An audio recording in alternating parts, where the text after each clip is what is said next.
কি সাচ্ছিস রে? সেটা তো বলা যাবে না। ডাক্তার দেখাতে বলে যে মানে ইমিডিয়েট হয় নার্সিং হোমে ভর্তি করতে হবে না। বাবা রে, পুরো পাতলা জলের মতন পটি। Good afternoon. এখন আমাদের বাড়িতে একজন এসেছে। সে হলো, জানোই কে এসেছে? এই যে আরেকজন আরেকজন এই যে বগলে থার্মোমিটার নিয়ে বসে আছে। থার্মোমিটার না, এটা ইনজেকশন। দেবতমের কি হয়েছিল সেটা একটু এক্ষুনি বলছি, দেবতম নিজেই বলবে। আর আমাদের কয়েকদিনের অবস্থা খুব ঢিলা হয়ে গেছে।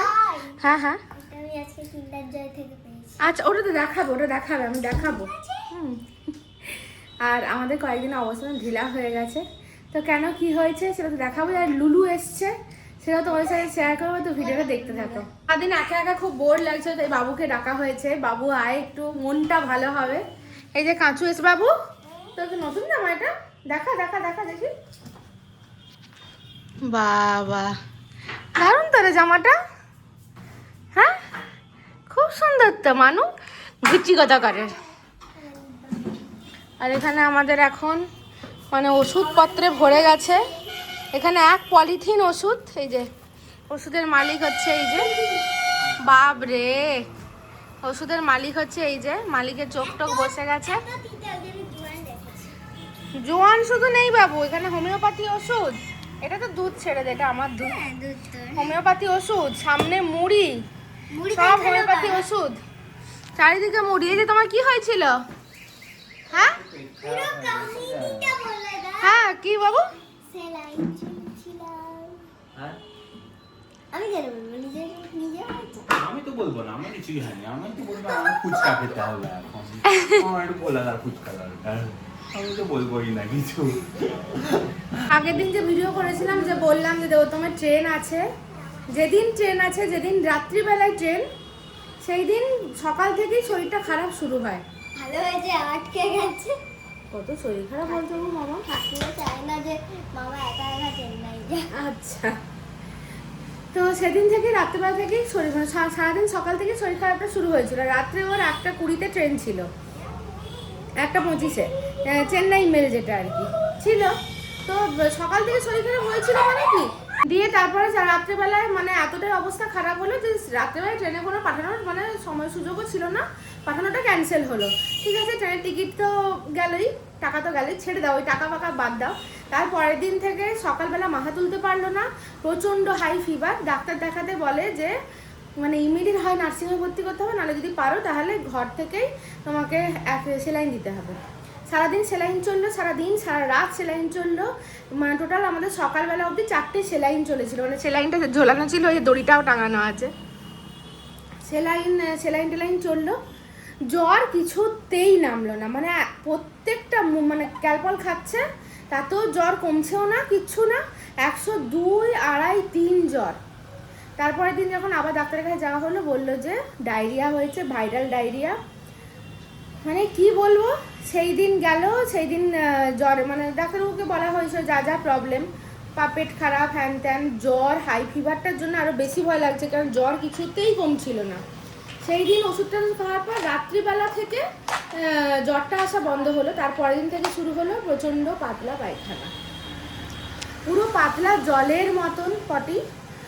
তারপর দিন আবার ডাক্তারের কাছে যাওয়া হলো। এই সবই চলছে আমাদের জীবনে এখন। মানে আমি তো কাহিল, আর যার হয়েছে তার হয়তো বাড়ি দাও। আজকে তারই মধ্যে আমার ঘরটার পুরো অগোছালো, তারই মধ্যে আজকে একটু বেটার, একটু তোমার সাথে টুকটাক তো সব কিছু শেয়ার করি। এবারে ভেবেছিলাম হয়তো যে তোমার শরীর খারাপ তখনই হয়তো তোমাদের সাথে শেয়ার করব, কিন্তু আমার মানসিক অবস্থা এতটাই ভেঙে পড়েছিল যে আমি আর ভিডিও করার অবস্থাতেই ছিলাম না। আর এই যে আমাদের মন খারাপের জন্য, আমাদের এই যে মন খারাপ ভালো করার জন্য বাবু এসেছে এন্টারটেইন করতে। আমার ওই যে এন্টারটেইন চলছে মানে কটা দিন এত আমাদের খারাপ গেল, এত খারাপ গেল। মানে এই মে মাসটা, এই সরি এপ্রিল মাসটা এত খারাপ যাচ্ছে, মানে ফালতু।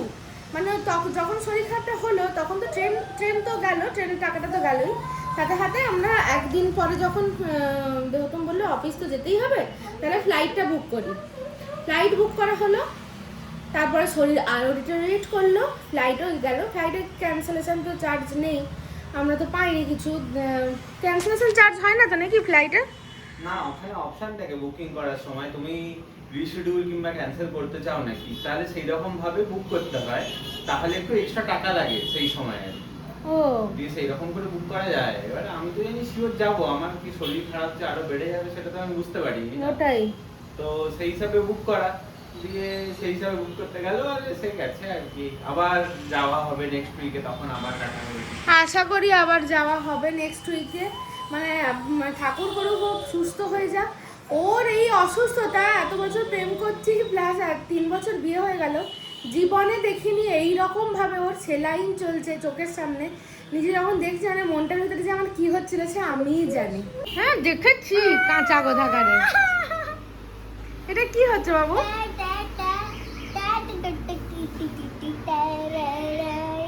এটা হাতে, তোর হাতে কি? ও মা গো, এই ড্রায়ারে তো বাবু তোর কানের ভেতরের চুলও শেখাবে না, নাকের ভেতরের চুলও শেখাবে না। মাথার চুল তো দূরের কথা, বাদই দে। হ্যাঁ? বাবু জামাটা কিন্তু বেশ সুন্দর হয়েছে রে বাবু।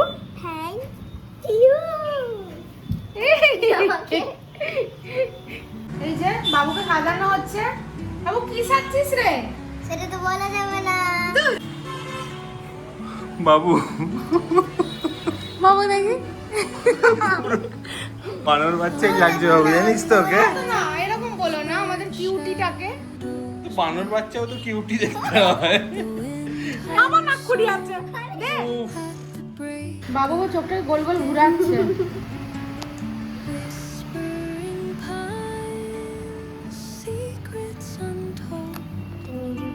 দেখেছো দেখেছো কি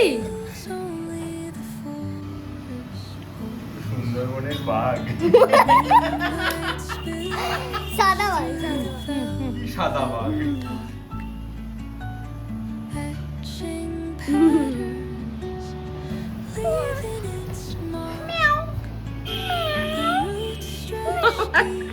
ফুলো বিড়াল, ফুলো বিড়াল।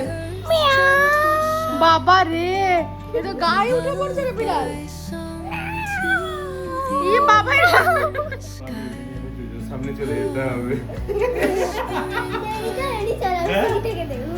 আমরা ছাদে যাব, দুজন অলরেডি চলে গেছে, আমি একা পড়ে আছি।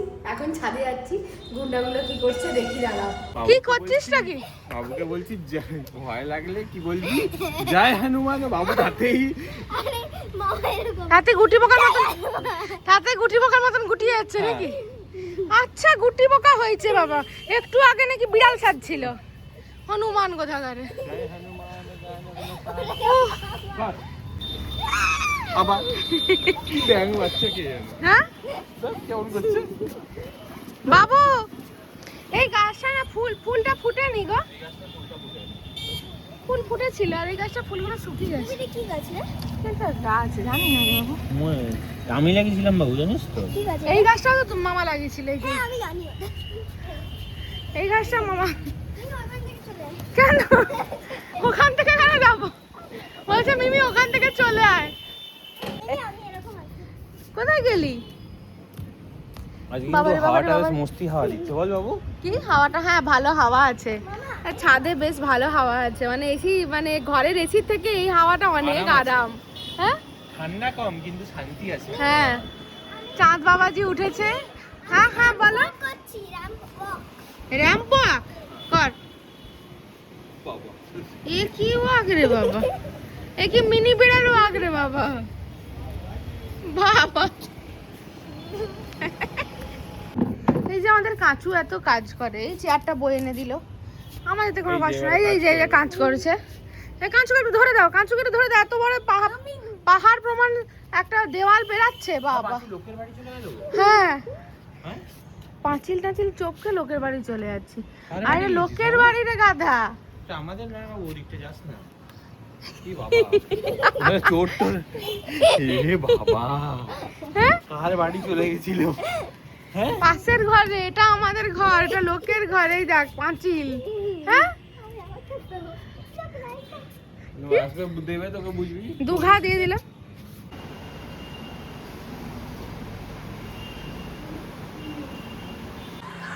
ভাবি আবার সেই আমাদের অ্যাক্সিডেন্টের কথা মনে পড়ে যাচ্ছে। প্রত্যেকদিন খাওয়াতাম তোকে, মনে আছে? হ্যাঁ এখন তোমাকে আমি খাই দিন, আরে নিজে হাতে খাবে না, ভাতগুলোকে গোটা গোটা করে খায় আর বমি হয়ে যাচ্ছে এখন, আর গোটা গোটা ভাত বেরিয়ে যায়। তাই জন্য এই যে আলু ভাতে, কাঁচকলা ভাতে ভাত। এই যে না, ওকে না, মাগুর মাছের ঝোল দিদিভাই করে পাঠিয়ে দেবে, মাগুর মাছের ঝোল দিয়ে ভাত খাবি। দিদিভাইয়ের মেয়ে এখানে বসে আছে, ফোন দেখে যাচ্ছে।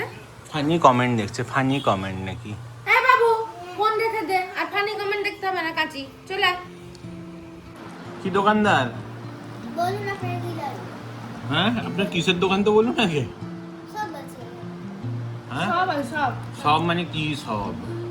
খাবারের দিক থেকে সব আছে। মানে কি খাবার বলুন? পান বিড়ি রজনী এইসবের দোকান না চা দোকান? পান দোকান, চা দোকান, ব্রেকফাস্ট দোকান, তারপরে এখানে পিৎজা, বার্গার সব পাওয়া যায়। বাবা বাবা, কোন দোকানে আমি এরকম দেখিনি আমি জীবনে। আমার এখানে আমার এরকম দোকান। আপনার আচ্ছা আমাকে একটা লস্যি দিন তাহলে এই গরমকালে। কি করছেন আপনি ভিতরে? হ্যাঁ হ্যাঁ গ্লাস ব্রাশ, গ্লাস গ্লাস, তুই ব্যাপারটা বোঝ ভাবি। গ্লাস বাইরে আছে, ওখানে গাধা ওই কাপ আছে নে, যা। ও তো কাপটা আছে নে। জল তুই রিকোয়ারমেন্টই বুঝিস না আবি। কে কোনটা চাইবে তোকে মন থেকে বুঝতে হবে, কার কোনটা জল, কাপ। অর্ডার অনুযায়ী বুঝতে হবে বাচ্চার কি দরকার। তবেই তো তুই না, ওকে না, তুমি খাও। হুম। না। Teach me the